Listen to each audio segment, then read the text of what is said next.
भक्त इस कथा को सुन रहे हैं, बाबा आपकी जिंदगी में इतना वैभव और इतना धन दे कि आप भी ऐसे ही शिव पुराण की कथा का दिव्य और भव्य आयोजन करें।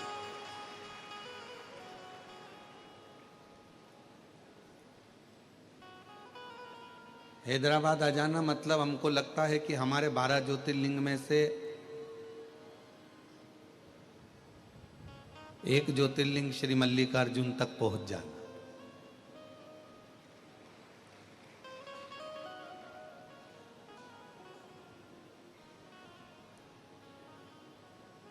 अब हमको अंदाजा लग गया कि जब हमारी 12 ज्योतिर्लिंग की जो हमारी समिति की यात्रा चल रही है, जिसमें उज्जैनी हो गई, ओमकारेश्वर हो गया, काशी हो गया, तो आने वाले समय में जब भी कभी मल्लिकार्जुन जब 12 ज्योतिर्लिंग में जब कथा होगी तो ऐसा लगता है कि बहुत बड़ी व्यवस्था करना पड़ेगी समिति को आज की स्थिति को देखते हुए।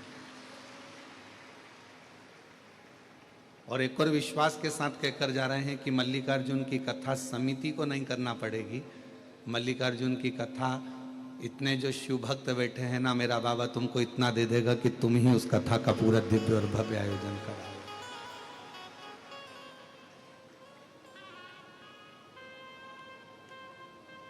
हम तो आज केवल इस कथा में एक पौधा रोपित कर कर जा रहे हैं, एक बीज बोकर जा रहे हैं, और वो शिव भक्ति का बीज है। अब पौधा कितना बड़ा होता है, उस पौधे का, उस वृक्ष का स्वरूप कितना बड़ा होता है, ये तो भोलेनाथ ही जाने। और इतना विश्वास शिव महापुराण में शुरू से रहा है और आज भी, क्योंकि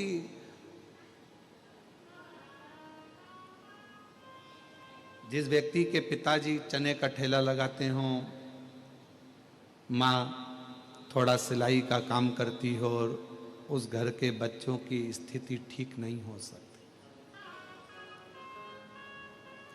पर मेरे भोले बाबा ने, मेरे शंकर भगवान ने जब इस जैसे जीव की भी स्थिति सुधार दी, तो इतना भरोसा शिव पुराण पर जरूर है कि जो कथा सुनता है उसकी स्थिति भी मेरा बाबा जरूर सुधार देता। खाली नहीं भेजता और ना खाली रखता है।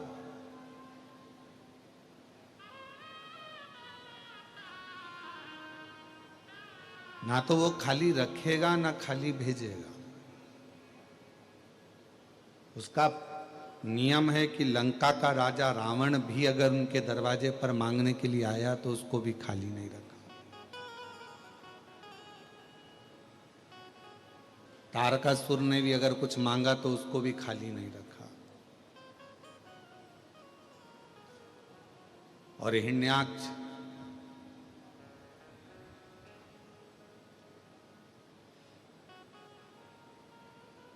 तारकासुर के 3 बेटे तारकाक्ष, विदुम्माली और कमलाक्ष, इन तीनों ने भी भगवान शंकर जब इन तीनों के प्राण को छुड़ा रहे थे, इनको मार रहे थे, इनके प्राण जा रहे थे, तो ये तीनों ने भी शिवजी से एक वर मांग लिया था।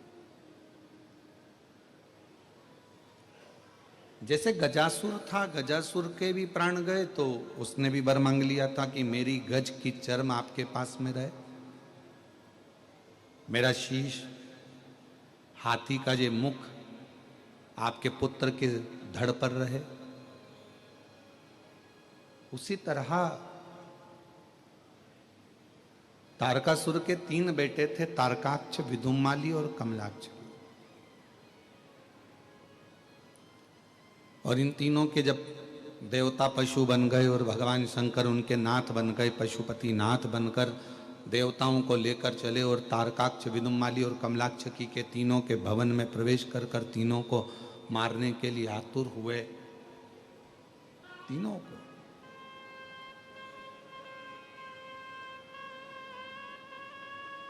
और जब तीनों को मारने के लिए उत्सुक होते हैं, आतुर होते हैं, तीनों को मारने के लिए जाते हैं,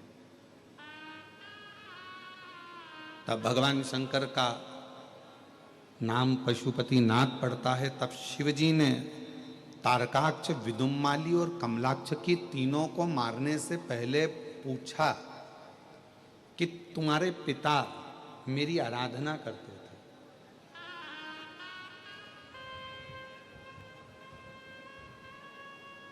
और मेरा नियम रहा है, घर का यदि कोई एक व्यक्ति, घर का यदि कोई एक व्यक्ति भी अगर शिव जी को जल चढ़ा रहा है तो उसकी 71 पीढ़ी तक की व्यवस्था मुझे करना है, शिव जी कहते हैं। यहां 7 पीढ़ी से मतलब नहीं है, यहां 71 पीढ़ी चलती है।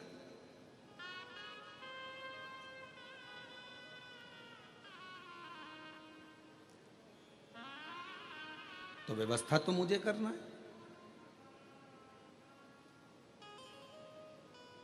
इसलिए तारकासुर के हे पुत्रों तारकाक्ष, विदुमाली और कमलाक्ष की आपके प्राण जाएं उससे पहले, क्योंकि आपने उपद्रव बहुत करा है, देवताओं को परेशान किया है, बहुत कष्ट दिया है, इसलिए प्राण तो आपके जाएंगे। पर आप कुछ मांगना चाहें तो इसमें मैं मना नहीं करूंगा, आप चाहें तो कुछ ले सकते।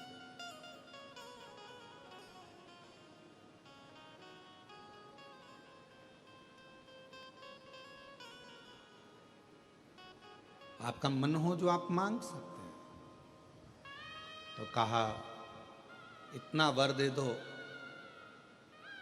आप पशुओं के देवता बनकर आए हो, पशुओं के नाथ बनकर आए हो, संपूर्ण ब्रह्मांड में आपका ये नाम जगत प्रसिद्ध हो और हम आपके हाथों से मरे तो आपका नाम पशुपति नाथ के रूप में पूजा आ जाए।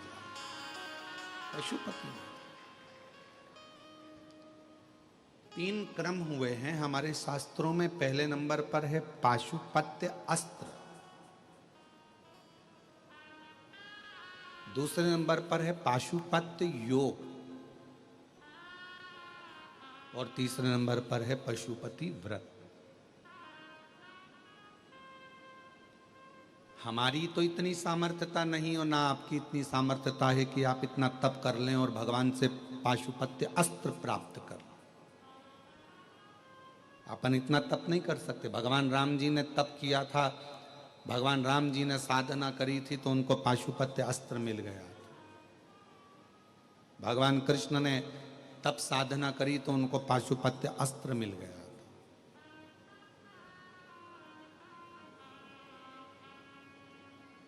तो आपकी और हमारी इतनी सामर्थ्यता तो नहीं है कि आप और हम पशुपति अस्त्र को प्राप्त कर सकें, भगवान शिव जी से उनका अस्त्र प्राप्त कर सके। ये हमारी और आपकी सामर्थ्यता और संसार के आज के व्यक्ति की सामर्थ्यता नहीं कि वो पाशुपत्य अस्त्र को प्राप्त कर। और इतना हम में और आप में भी तब बल नहीं है कि हम पाशुपत्य योग कर सके।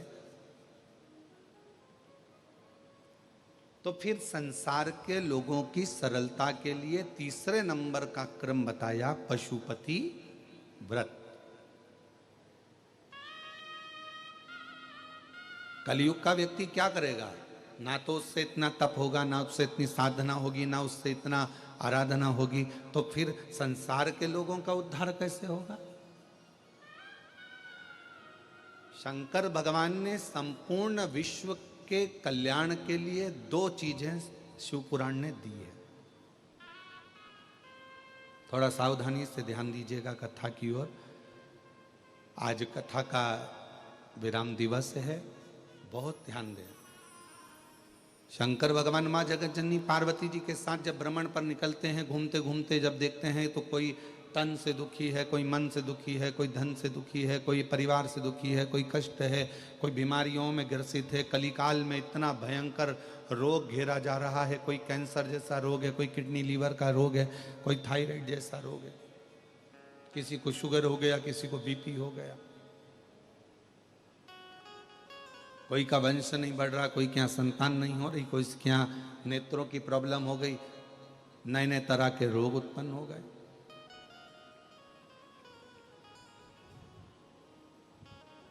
नहीं खा रहा व्यक्ति, बच रहा है, फिर भी रोग उसका पीछा नहीं छोड़ रहा।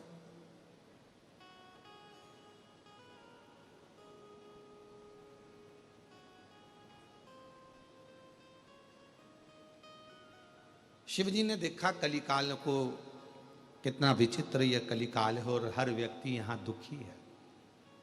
शंकर भगवान कैलाश पर जाकर बैठ गए और शिव जी 14 रात्रि तक शंकर भगवान मौन रहे, मां पार्वती जी से कोई शब्द नहीं कहा। 14 रात्रि।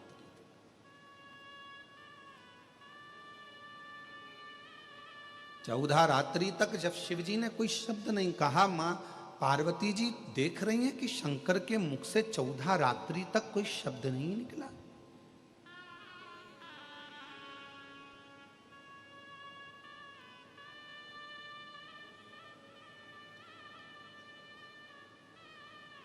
बोले नहीं शंकर, मौन थे। पार्वती जी के मन में थोड़ी विचलितता आई। पति अगर बात ना करे, पति अगर बोले ही ना, पति अगर बात ही ना करे, तो पत्नी के मन में थोड़ा विचलितपन आता है कि ये बोल क्यों नहीं रहा, क्या हो गया। पत्नी अपने पिताजी से कहेगी, पापा, बाबूजी, तुम्हारे दामाद मुझसे बात नहीं कर रहे, 14 दिन हो।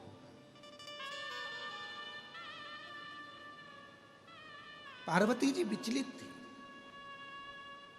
उन्होंने हिमालय राज्य को बोला कि पत्र लिखकर सूचना करी कि भगवान देवाधिदेव महादेव मुझसे नाराज हो सकता है, 14 रात्रि से मेरे से बात नहीं करी है, मुझसे बोले नहीं है, मौन है, शांत है, उनके मुख से कोई आवाज नहीं निकल। हिमालय राज्य ने पत्र लिखकर सूचना दी अपनी बेटी को, अरे पार्वती, मुझे लगता है शिवजी वापिस समाधि में डूब गए हैं। तब पार्वती जी ने पत्र व्यवहार में लिखकर भेजा कि शिवजी समाधि में डूबते तो मुझसे कहकर जाते। पति का एक नियम है, ऑफिस जाता है तो आवाज लगा कर जाता है, मैं जा रहा हूं। कोई काम से जा रहा है तो बोल कर जाता है कि मैं इस काम से जा रहा हूं। पति का एक नियम है, और धर्मपत्नी का भी एक नियम है, वो पहले जाने से पहले सूचना देती है। और बिल्कुल हमारे यहाँ विवाह शादी में वचन जो बुलाए जाते हैं, 7 और 5 वचन में से एक वचन ये भी है कि घर की धर्म पत्नी जब भी अपने घर से बाहर निकले तो या तो वो अपने घर के बुजुर्ग, दादा ससुर हो, दादी सास हो, पिताजी हो, ससुर जी हो, सास हो या पति हो, घर में किसी ना किसी को सूचना देकर जाए कि मैं कहाँ जा रहा हूं। ये नीति है।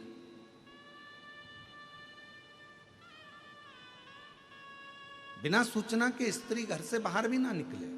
थोड़ा सूचना दे, या कोई जब बहुत अर्जेंट काम है, निकल गए हो तो फोन पर बोल दो कि मैं इस काम से आई हूं, 15 मिनट में पहुंच रहे। पार्वती मैया शिवजी से, हिमालय राज्य ने कहा, मुझे लगता है कि शंकर भगवान समाधि में डूबे हैं, कोई साधना कर रहे हैं। पार्वती जी ने कहा, नहीं, समाधि में डूबते हैं जब भी मुझे बोल देते हैं कि मैं इतने दिन की समाधि ले रहा हूं।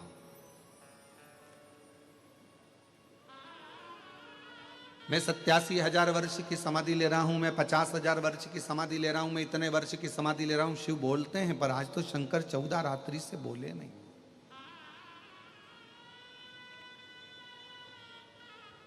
क्या करा जाए। तब हिमालय राज जी ने कहा कि शिवजी पर एक लोटा जल समर्पित कर फिर पूछो।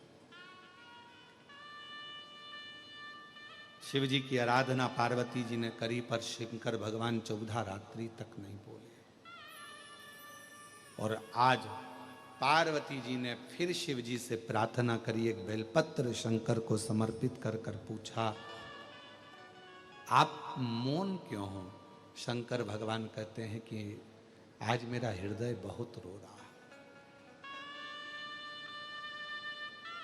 आज मेरा हृदय बहुत रो रहा है। पूछा क्यों, किस लिए। एक धर्म पत्नी ऐसी होती है जो पति का उदास चेहरा देखकर भी उसको प्रसन्न करने का प्रयास करती है। घाटा लग गया ना, कोई बात नहीं, तकलीफ है ना, कोई बात नहीं, क्यों टेंशन लेते हो, सब होगा, अच्छा होगा। जब कुछ अच्छे दिन अगर चले जाते हैं और बुरे दिन आ जाते हैं, तो बुरे दिन भी जाएंगे और अच्छे दिन भी आएंगे। टेंशन क्यों लेना। और एक धर्मपत्नी का सबसे बड़ा कर्तव्य यही है कि अपने पति को डिप्रेशन में ना रखे। वो अगर चिंता में डूबा हुआ है ना तो थोड़ा सा बल खुद दे। क्यों चिंता करते हो? सब अपन ने ही जोड़ा है ना, सब अपन ने ही बनाया है ना, लोन भी लिया तो अपन ने ही लिया है ना, तो चुकाएंगे भी अपन। फैक्ट्री अपन ने बनाई है, दुकान अपन ने बनाई है, मकान अपन ने बनाया है, तो फिर चिंता क्या करना है उसमें? चलाएंगे भी अपन। और चिंता मत करो, दुनिया कुछ भी कहे, मैं तुम्हारे साथ में हूं, तुम्हें टेंशन लेने की जरूरत नहीं है। ये धर्म पत्नी अपने पति को बल,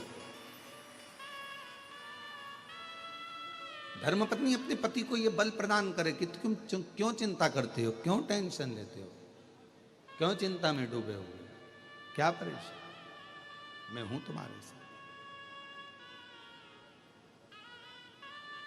और कदम से कदम मिलाकर चलने के लिए मैं तुम्हारा साथ कभी नहीं छोड़ूंगा। आदि शक्ति भवानी की जय, दुर्गा महारानी की। हमारे यहाँ ये जो नारा लगता है, आदि शक्ति भवानी की जय, दुर्गा महारानी की, शिव की आदि शक्ति पार्वती जी हैं और पार्वती जी की आदि शक्ति शिव है।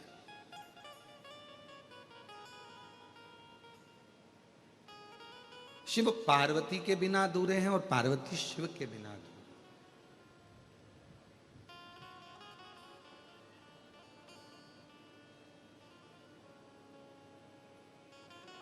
कितना सुंदर कहा है विष्णु पुराण में।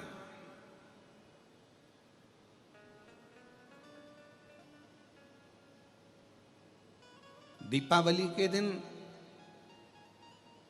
दुनिया के लोग लक्ष्मी जी की पूजन करते हैं, पर नारायण के साथ में नहीं, गणेश जी के साथ में करते हैं। हैदराबाद में भले नारायण जी के साथ में हो सकती है, हमको नहीं मालूम, पर ज्यादातर घरों में लक्ष्मी पूजन गणेश जी के साथ होती है।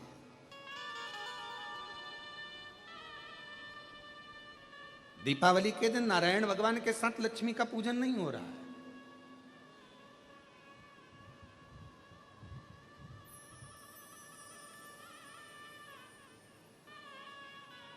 गणेश जी के साथ लक्ष्मी जी का पूजन हो रहा है। और लक्ष्मी जी का अगर फोटो देखोगे भी तो आपको सरस्वती जी का फोटो मिलेगा, गणेश जी का फोटो मिलेगा, लक्ष्मी जी का फोटो मिलेगा। ऐसा एक चित्र होता है तीनों का, उसमें बीच में लक्ष्मी जी होती है, इधर गणेश जी होते हैं, इधर सरस्वती जी होती है। उसमें भगवान विष्णु नहीं होते, उसमें भगवान नारायण नहीं होते। कभी आपने विचार करा कि आखिर इस फोटो में लक्ष्मी जी का पूजन हो रहा है तो भगवान विष्णु को होना चाहिए था, पर यहाँ तो गणेश जी विराजमान है, सरस्वती जी विराजमान है। आखिर ये गणेश जी और सरस्वती से लक्ष्मी का संबंध क्या है? संबंध तो भगवान नारायण से था। और संबंध अगर भगवान नारायण से, तो लक्ष्मी और ये गणेश जी और सरस्वती से क्या संबंध हो सकता है जो दीपावली पर इन दोनों के साथ में लक्ष्मी जी का पूजन हो रहा है? तो शिव महापुराण की कथा कहती है, विष्णु पुराण वर्णन करती है, एक बार माता लक्ष्मी जी जब भगवान नारायण के सामने संवाद कर रही थी, तब माता लक्ष्मी जी ने अपना स्वयं का गुणगान बहुत किया कि मैं लक्ष्मी, मैं लक्ष्मी, मैं लक्ष्मी। तब भगवान विष्णु के मुख से निकल गया, ऐ लक्ष्मी तो पूर्ण लक्ष्मी नहीं है, तो अपूर्ण लक्ष्मी।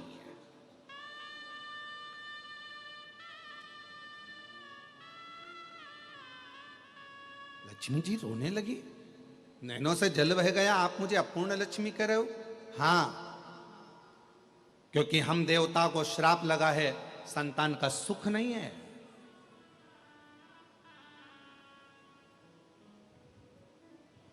अपूर्णता, तुम्हारे यहां संतान नहीं तो अपूर्ण कहलाओगे। लक्ष्मी जी आंखों से आंसू बहाकर रोती रोती रोती रोती चल दी और मां सरस्वती के सामने पहुंच गई। और सरस्वती माता वहां बैठी हुई थी और माता सरस्वती ने पूछा, लक्ष्मी क्यों रो रही हो? लक्ष्मी जी ने कहा, आज मेरे पति ने मुझे अपूर्ण कहा है तो क्यों रोना, चलो पार्वती के पास चलते हैं। सरस्वती का कहना मानकर लक्ष्मी जी पार्वती जी के पास गई, तो माता पार्वती जी ने देखा कि लक्ष्मी तू मेरी बेस्ट फ्रेंड होकर रो रही है। एक सच्चे मित्र की परिभाषा क्या है?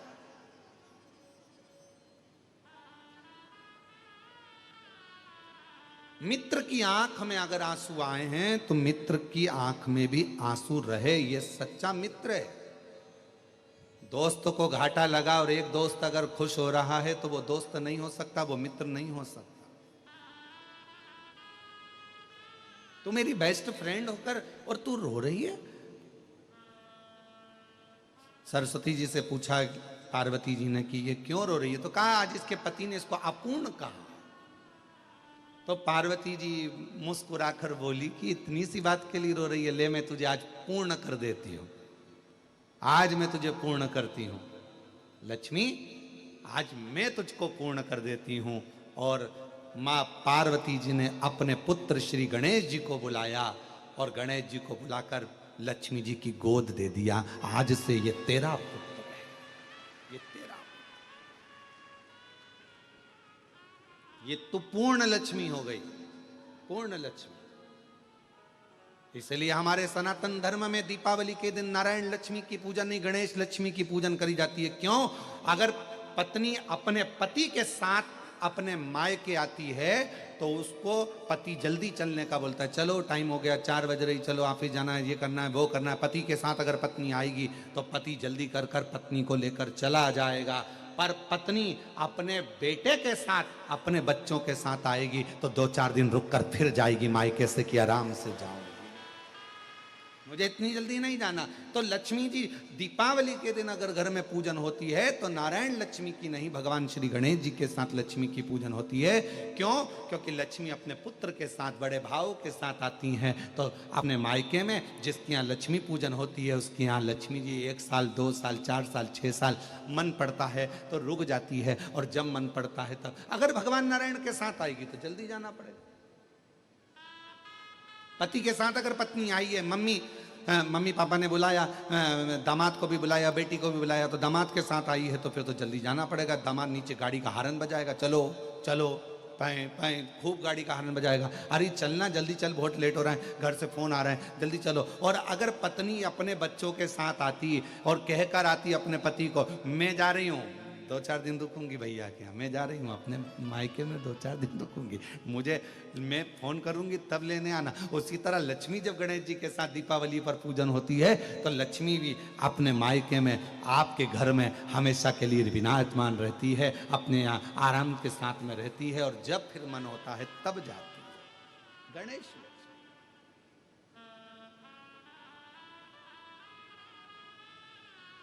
तो कैसे दुख है?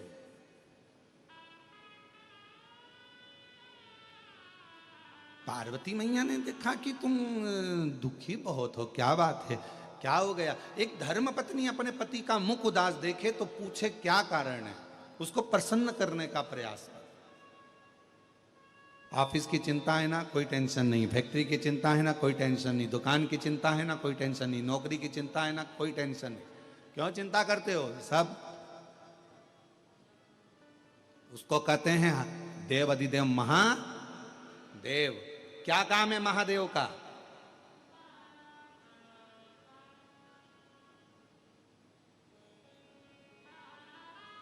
जब मछली का जन्म हो रहा था, जल में जब जीव जंतु को जन्म दे रहे थे, जल के जीव जंतु को, मगर को, मछली को, जल के कीड़े को, जल में रहने वाले जीवों को जब जन्म दिया जा रहा था, तब जल देव से पूछा गया था कि तुम्हारे अंदर ये मछली रहेगी, तुम्हारे अंदर ये जीव जंतु रहेंगे, ये पानी के जीव जंतु तुम्हारे जल में रहेंगे, क्या तुम इनको रखने को तैयार हो? तो जल नारायण ने कहा था तुम चिंता मत करो, हम बैठे हैं, जब तक मछली मेरे जल में रहेगी, जब तक जीव जंतु मेरे जल में रहेगा, उसको मैं मरने नहीं दूंगा।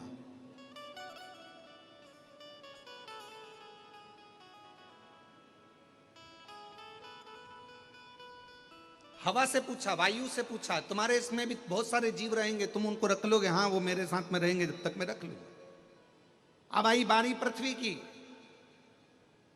पृथ्वी पर मनुष्य जन्म लेगा, पृथ्वी पर संसार के लोग जन्म लेंगे, जीव जंतु जन्म लेंगे, पशु पक्षी जन्म लेंगे, इनको कौन देखेगा? तो इनके लिए पूछा गया, भगवान नारायण से कहा गया, आप तो बैकुंठ में रहते हो, ब्रह्मा जी आप ब्रह्मलोक में रहते हो, पृथ्वी पर इनको देखेगा कौन? कौन संभालेगा इनको? कई कई माता पिता तो ऐसे होते हैं कि बच्चे को जन्म देने के बाद उनके प्राण छूट जाते हैं। कोई कोई ऐसी माता होती है कि बच्चे को जन्म दिया हॉस्पिटल में, उसके प्राण छूट जाते हैं। कोई कोई पिता ऐसा होता है कि बच्चे को जन्म दिया, कहीं एक्सीडेंट आदि में चला जाता है, अकेला रह जाता है। कोई कोई ऐसा होता है कि कहीं घूमने गए, पूरा की पूरा परिवार चले जाता है, एक छोटा सा बच्चा गाड़ी में बच जाता है। कई कई आप लोगों ने अखबारों में पढ़े होंगे, कई कई न्यूज़ों में देखे होंगे कि छोटा सा बच्चा बच गया, बाकी सब चले गए। तो आखिर ये इनको पालेगा कौन, इनको संभालेगा कौन? पृथ्वी पर जन्म लेने वाले इन जीव जंतु और मनुष्य को कौन देखेगा? तो कहा किससे पूछा जाए? तो कहा शिव जी से पूछा जाए, भगवान शंकर जी से पूछा गया। आप संसार में जन्म लेने वाले मनुष्य को, संसार सागर में जन्म लेने वाले जीव जंतु को संभाल लोगे? शंकर भगवान ने कहा, यदि संसार का मनुष्य कली काल में मुझे ध्यान करेगा और मेरे ऊपर अगर एक लोटा जल समर्पित करेगा तो वो मेरा परिवार का अंग कहलाएगा और उसकी रक्षा करना मेरी जवाबदारी, मैं संभालूंगा उसको। तो फिर लोग, आप पूरे विश्व का भरण पोषण करोगे? हाँ। आप सारी दुनिया का पेट भर दोगे? हाँ। अगर आप सारी दुनिया का पेट भर दोगे तो आज से भगवान नारायण ने और ब्रह्मा जी ने कह दिया, तुम्हारा नाम आज से विश्व का भरण पोषण करने वाले विश्वनाथ कहलाओ। विश्वनाथ।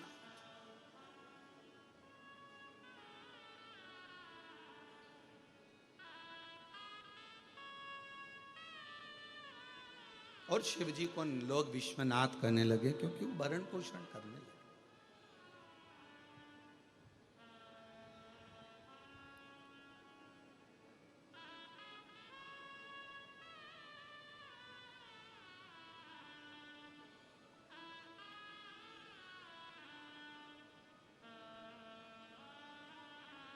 पार्वती जी ने देखा कि शिव जी का चेहरा बहुत उतरा हुआ,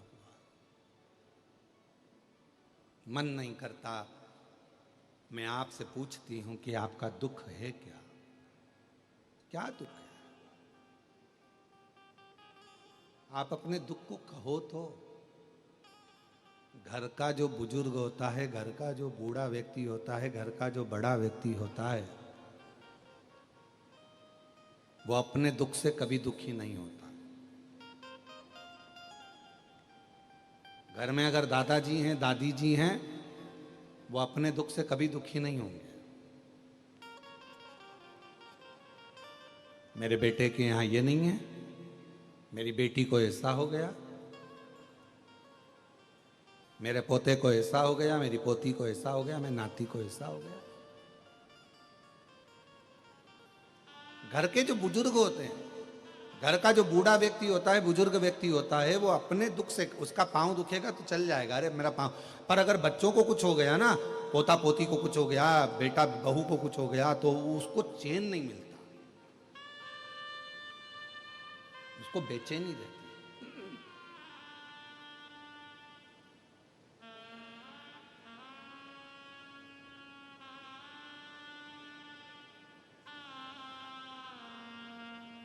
उसके अंदर उसको बेचैनी बनी रहती।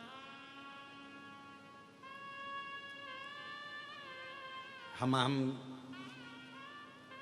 ब्रजगोपाल जी के यहाँ पर जहाँ रुकना हुआ, वहाँ पर हमसे जो लोग मिलने आए थे, उसमें कई दादियाँ आई थी और दादियों ने आकर कहा, ये मेरा पोता है, इसके साथ में ये प्रॉब्लम है, ये मेरी पोती है, इसके साथ में ये प्रॉब्लम है।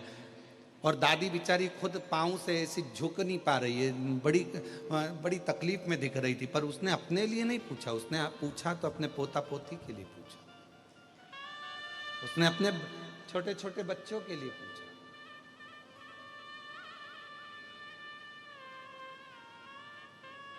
ये घर की जो बुजुर्ग माँ बाप होते हैं ना, घर के जो बूढ़े माँ बाप है ना,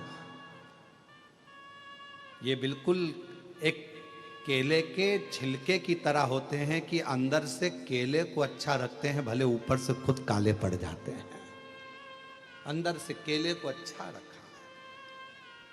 और ऊपर से छिलका पूरा काला हो गया। जो घर के बुजुर्ग हैं ना, वो अपने घर को, अपने बच्चों को, अपने पोता पोती को, अपने बेटा बहू को, अपने बेटी दामाद को, अपने परिवार को अच्छा रखना चाहिए, ये श्रेष्ठ है। तो शिवजी, शंकर भगवान केवल देव नहीं है, जितने भी देवता हैं 33 कोटि देवताओं में शंकर जी की गिनती नहीं है। 33 कोटि देवताओं में शिव जी का नाम नहीं। शिव जी तो देवों के भी देव, महादेव है। वो देव नहीं, वो महादेव है।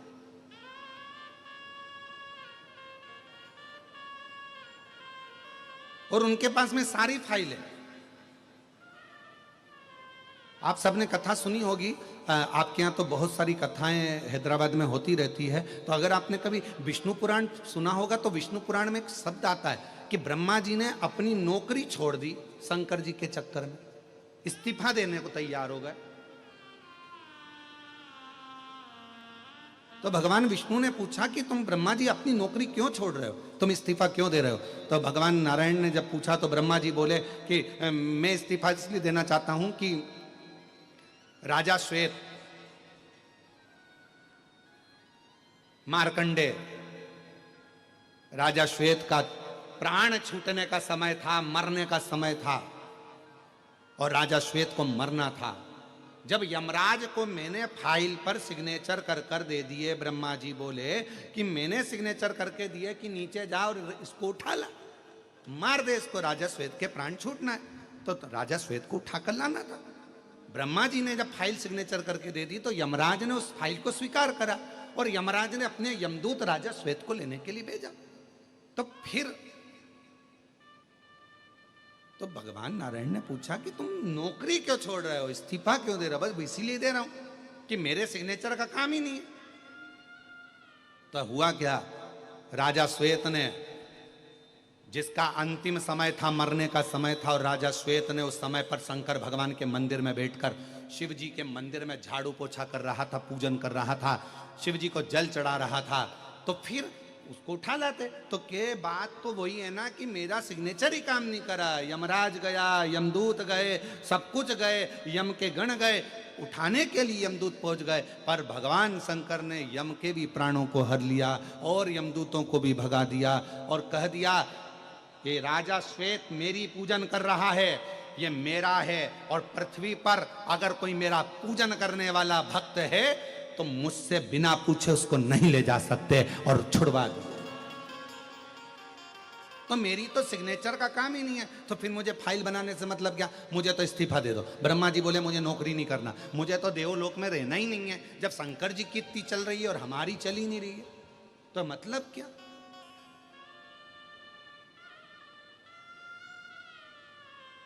इसीलिए कहा जाता है सारे देवता हैं, सब देव हैं, और मेरा शिव, जम के बोलो, महादेव हैं। किसी के भी सिग्नेचर, तुम्हारी किस्मत में किसी ने कह दिया कि तुम्हारे भाग्य में दुख लिखा है, किसी ने कह दिया तुम्हारी किस्मत में तकलीफ लिखी है, किसी ने कह दिया तुम्हारी किस्मत में घाटा लिखा है, किसी ने कह दिया तुम्हारी भाग्य में ये लिखा है। दुनिया, देवता ने अगर तुम्हारा भाग्य लिखा है, ब्रह्मा जी ने भी अगर तुम्हारी लेखनी लिखी है, देवताओं ने अगर तुम्हारा भाग्य लिखा है, लिख दें दो, उस भाग्य को पलटने की जवाबदारी केवल एक के पास है, और वो देवाधिदेव महादेव के पास है।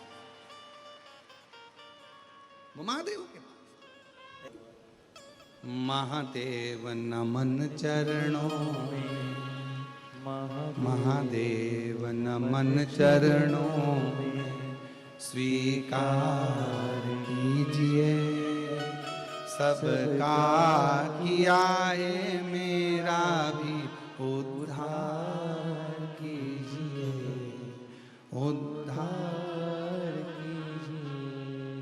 महादेव नमन चरणों में, स्वीकार कीजिए सबका किया है, मेरा भी उद्धार कीजिए, उद्धार कीजिए।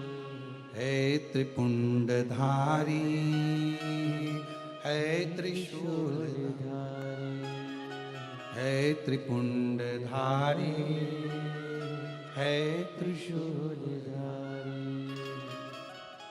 चरणों में तेरे बाबा जी पावन है चारों धाम, चरणों में तेरे बाबा जी पावन है चारों धाम। तेरी देव करते वंदना, पूज देव करते वंदना, पूजे सीताराम। हो जाए पूरी कामना, हो जाए पूरी कामना।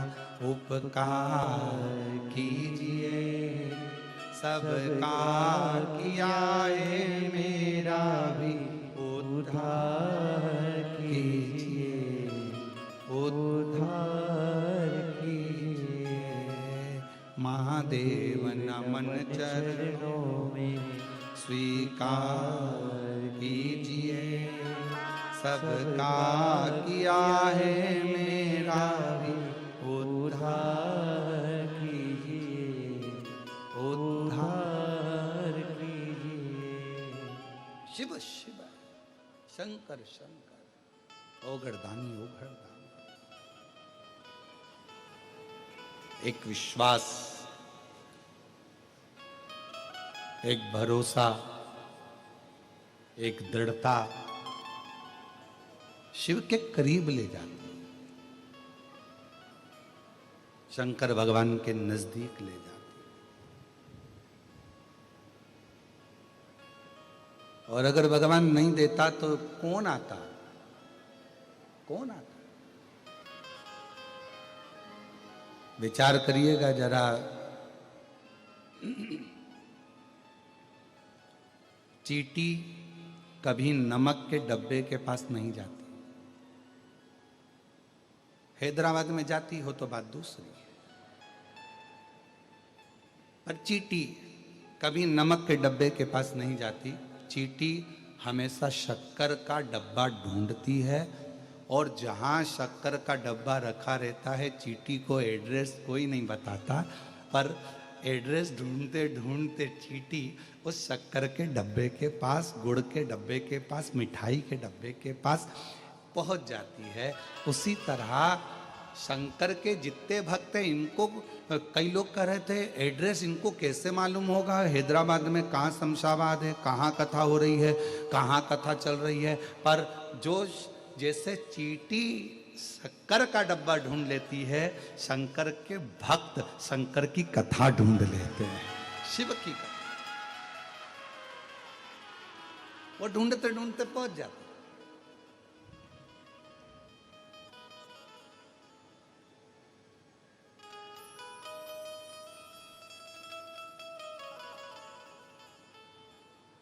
और हैदराबाद में जितनी कथा हुई होगी ना, बड़े बड़े अच्छे वीआईपी हॉल में बैठने वालों के लिए वीआईपी ट्रीटमेंट, वीआईपी भोजन सब रखा जाता है, जिससे जो आए अच्छे से बैठे।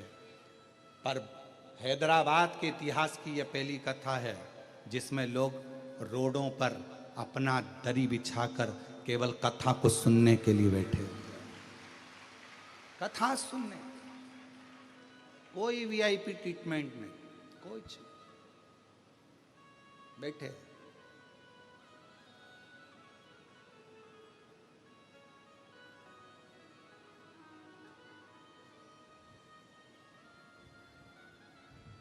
और हमारे ब्रज गोपाल भैया के लिए भी मैं कहूँगा,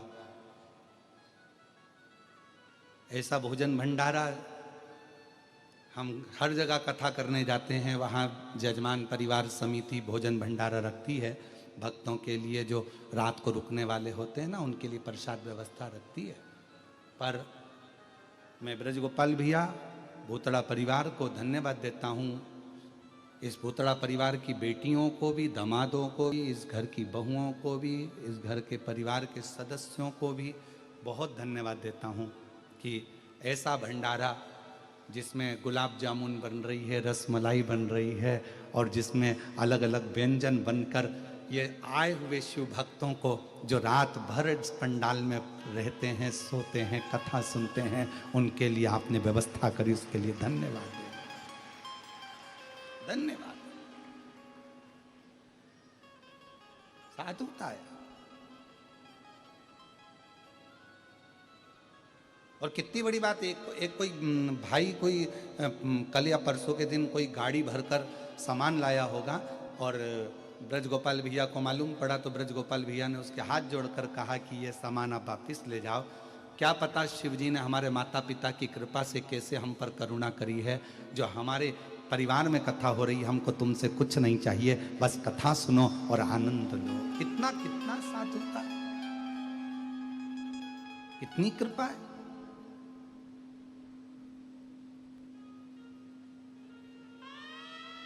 ये शिव है, इसको शंकर की उदारता कहते हैं, शंकर की करुणा कहते हैं।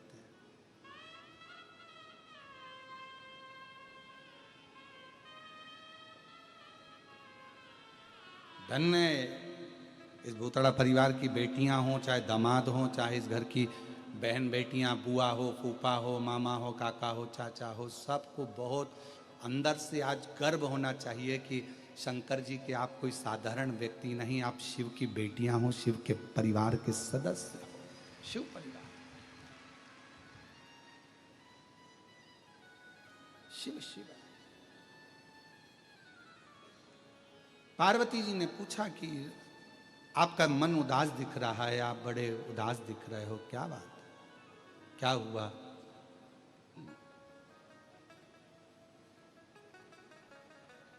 कोई बात हो तो बताइए।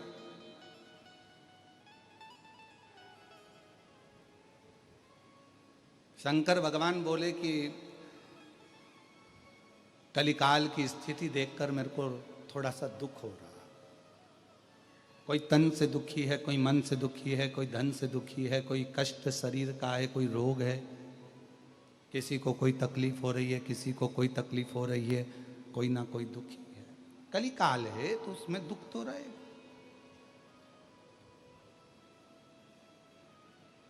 पार्वती जी ने कहा तो फिर क्या करना है? इनके दुखी होने से तुम दुखी हो जाओगे तो काम चल जाएगा क्या? नहीं चलेगा ना। तो पार्वती जी ने कहा कि आपको दुनिया के लोग करुणा का सागर कहते हैं। कर्पूर गौरम करुणावतारम संसार सदा वसंतम हृदयारविंदे भवम भवानी। आपको दुनिया के लोग करुणा का सागर कहते हैं। तो एक काम करो ना, दुनिया के दुख मिटाने के लिए कुछ ऐसा प्रस्तुत कर दो कि संसार के लोगों के पास में अगर आप नहीं पहुंच पाओ तो आपकी करुणा तो पहुंच जाए।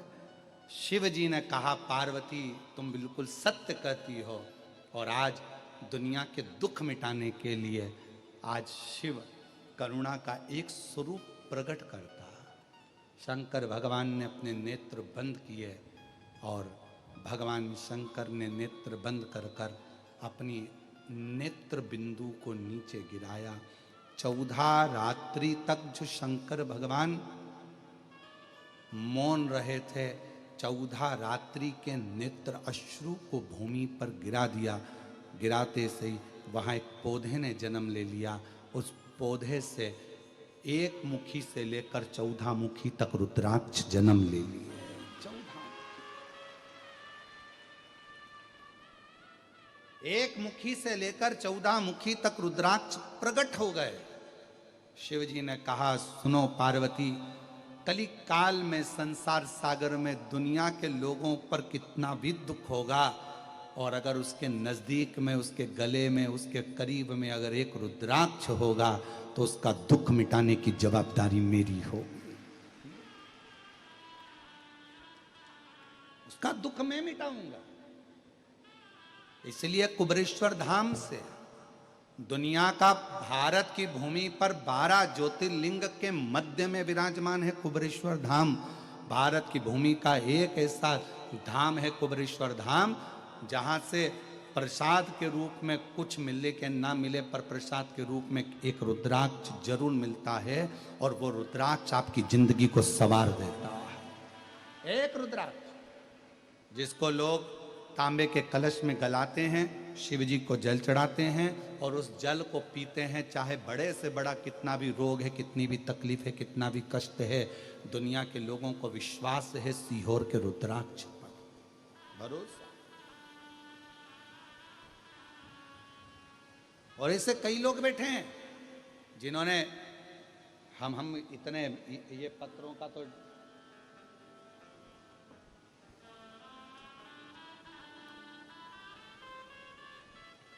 ये इतने पत्र जो है ना, इन पत्रों को हम नहीं पढ़ पाए, पर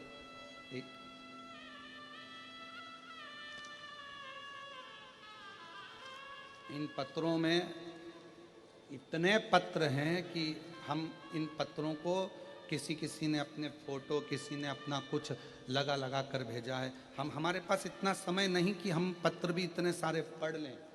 ये हमारे पास में इतना, क्योंकि कथा भी कहना है और इतना पत्र लोगों ने भेजा है कि उस जिनके कार्य हुए हैं और बाबा ने जिनको दिया है, इसमें कैंसर हो, थायराइड हो, बीपी हो, शुगर हो, ये पत्रों का भंडार। और पत्र बाहर पीछे भी रखे होंगे, देव जरा। इतना पत्र लोग भेजा है, ये पत्रों में क्या है?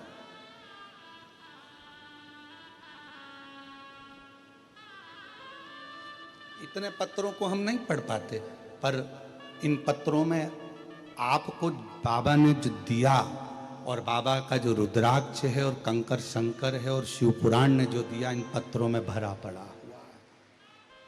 इन पत्रों में भरा।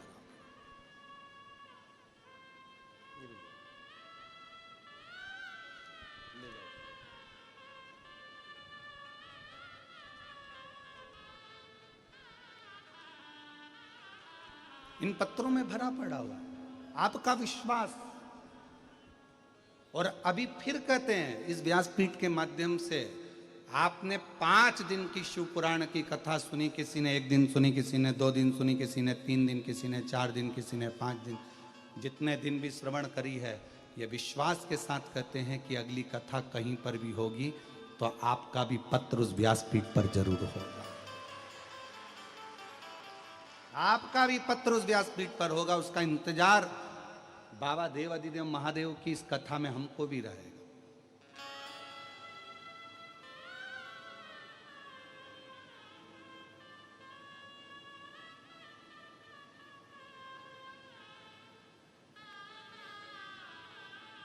कल रात्रि को कर्नाटक से भी कोई भक्त आए हुए थे, शायद यहाँ पर होंगे, बैठे होंगे बिदर साइड से। उनका बड़ा मन था कि गुरुजी हमारे कर्नाटक में कथा नहीं हुई है, बाबा कृपा करे, ऐसा वर दीजिए कि वो कथा हमारे कर्नाटक में भी हो। कहीं बैठे थे? कहाँ? हाँ बैठे हुए। दोनों पति पत्नी 5 दिन से कथा सुन रहे हैं और बाबा से केवल एक आश लेकर आए हैं कि हमारे कर्नाटक में भी कथा हो। ऐसा ही बाबा की करुणा वहां भी। शिव कथा है, विश्वास की कथा है। दुनिया की दृष्टि में यह शिव महापुराण की कथा है, पर यदि हमसे कोई पूछे कि सियोर वाले महाराज तुम बताओ क्या ये शिव पुराण की कथा है? कई लोग कहते हैं ये शिव पुराण की कथा महाराज तो बाँचता ही नहीं है, महाराज को शिव पुराण बाँचना आती ही नहीं है। और बिल्कुल सत्य कहते हैं लोग कि सियोर वाले महाराज को शिव पुराण बाँचना आती ही नहीं है। और हम भी कह रहे हैं हमें नहीं आती शिव पुराण बाँचना, क्योंकि हम पुराण बाँचते ही नहीं हैं। हम तो शंकर भगवान की करुणा जो हुई है उसको बाँचने के लिए बैठते हैं, शिव की लीलाओं को बाँचते हैं। जो कह रहे हैं ना कि सियोर वाले महाराज को तो कथा बाँचना नहीं आती, शिव पुराण नहीं आती, कोई शिव पुराण उनको बाँचना आती है, तो तुम भी कमेंट्स में कह दिया करो बिल्कुल सही कह रहे हो, उनको तो आती ही नहीं है, उनके बस की नहीं है शिव पुराण बाँचना। अपने बाप का चरित्र बाँचना किसी औलाद के बस की बात नहीं होती कि वो अपने बाप का चरित्र बाप को पहचाना कौन है? बच्चे कह देते हैं पापा हम तुम अच्छे से जानते हैं, पर तुमने जाना क्या? जिसने भूखा रहकर प्यासा रहकर खुद ने कीपैड का मोबाइल चलाकर तुझे एप्पल का दिलाया है, तो उस बाप को क्या जाने? जिस माँ ने खुद अपने तन पर अच्छे आभूषण नहीं पहने और अपनी बहू के चढ़ावे में अच्छे आभूषण दिए हैं, तुम उस माँ को क्या जानो?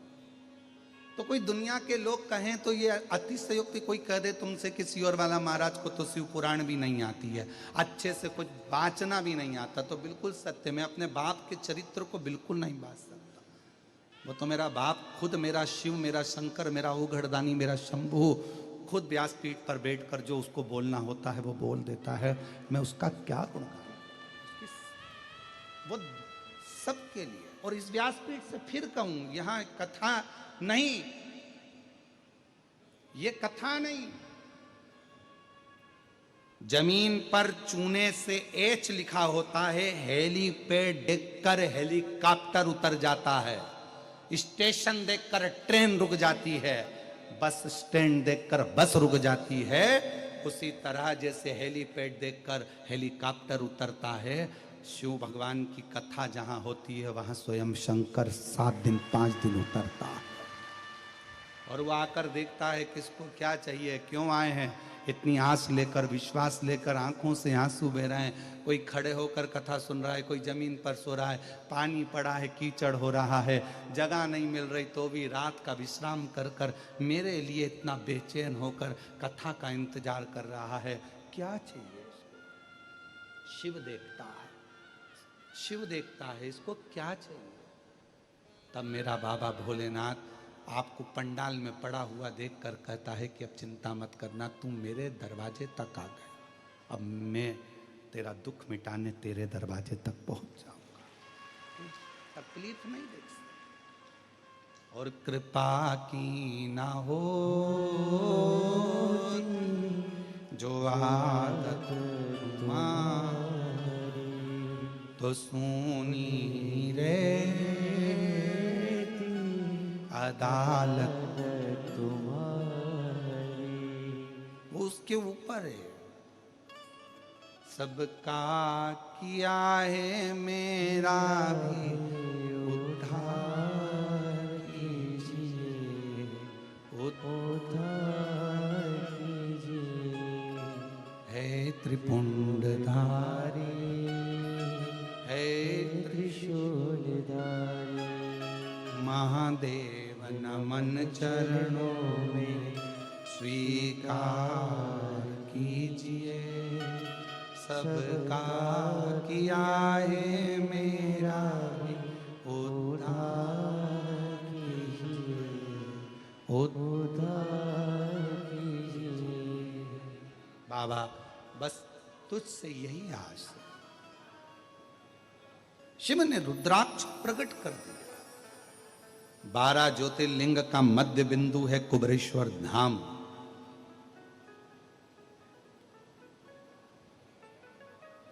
दुनिया के लोग उसको इसलिए बदनाम करना चाहते हैं कि कोई वहां ना आए, क्योंकि सारी पूरे केवल भारत से ही नहीं, विश्व के प्रत्येक देशों से भी आज लोग भोपाल उतरते हैं एयरपोर्ट पर, और भोपाल से 30-40 किलोमीटर दूर कुबरेश्वर धाम पर जाकर बाबा को प्रार्थना कर, कंकर शंकर की पूजन कर कर एक रुद्राक्ष मांग कर लाते हैं, और उस रुद्राक्ष के जल को अमृत समझकर पीते हैं, और बाबा उसको अमृत कर भी देता है।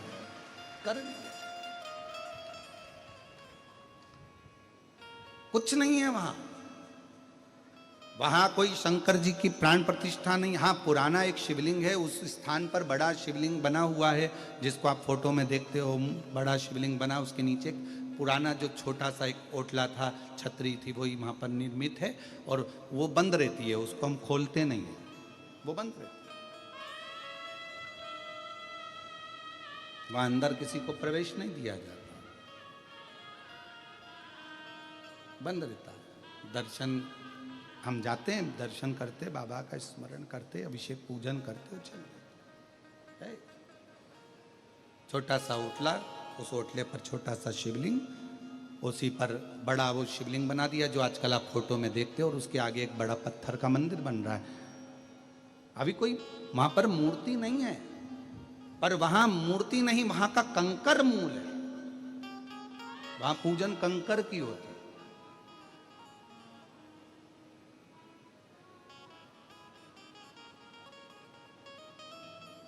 शिव जी ने अपने तन से रुद्राक्ष को प्रकट किया, नैना शुरू से प्रकट किया। किसके लिए करा? ये संसार के लोग जो दुखी हैं, कलिकाल में जो तकलीफ भोग रहे हैं, संसार में बड़े बड़े रोग बढ़ते चले जाएंगे, दुनिया के कलिकाल जैसे जैसे बढ़ेगा व्यक्ति की मृत्यु का आंकड़ा नहीं किया जा सकता। पहले लोग कहते थे 80 साल जिएगा, 100 साल जिएगा। आज के ज़माने में कौन सी बीमारी कब हो जाए और कौन व्यक्ति कब मर जाए, किसका भरोसा?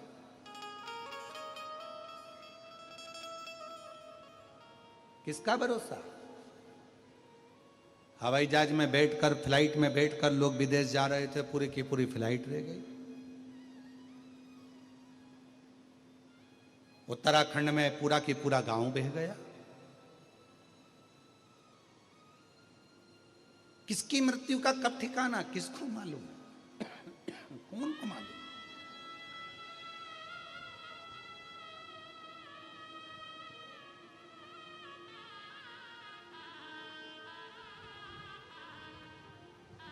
इस पत्र में एक पत्र हम कल पढ़े थे, अगर आप चाहो तो उसको निकाल लेना, पढ़ना।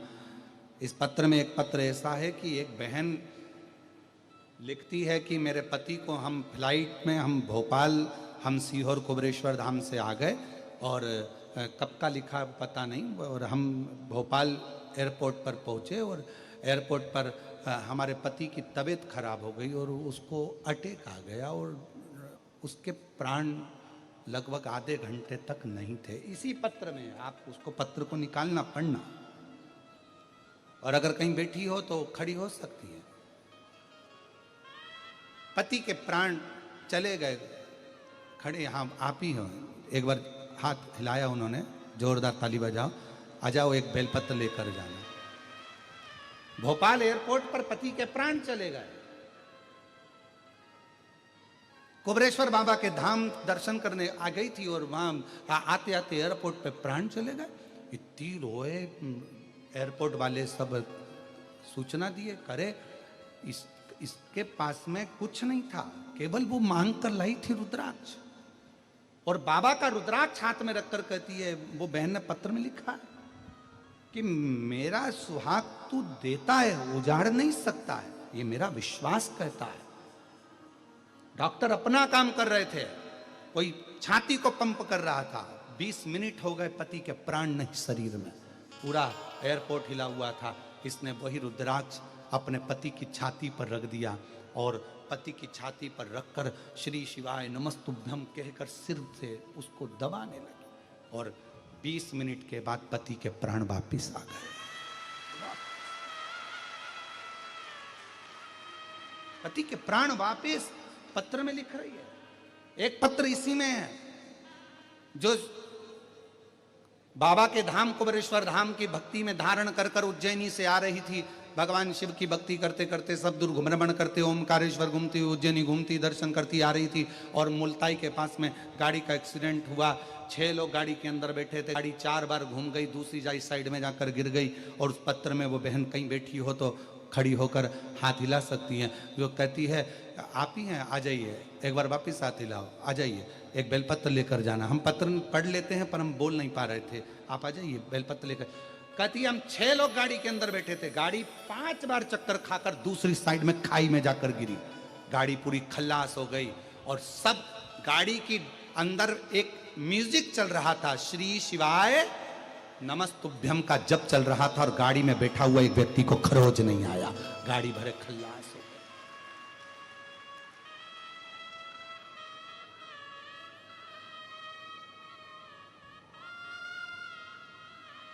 और महादेव नमन चरणों में स्वीकार कीजिए, सबका किया है मेरा उद्धार कीजिए, उद्धार कीजिए।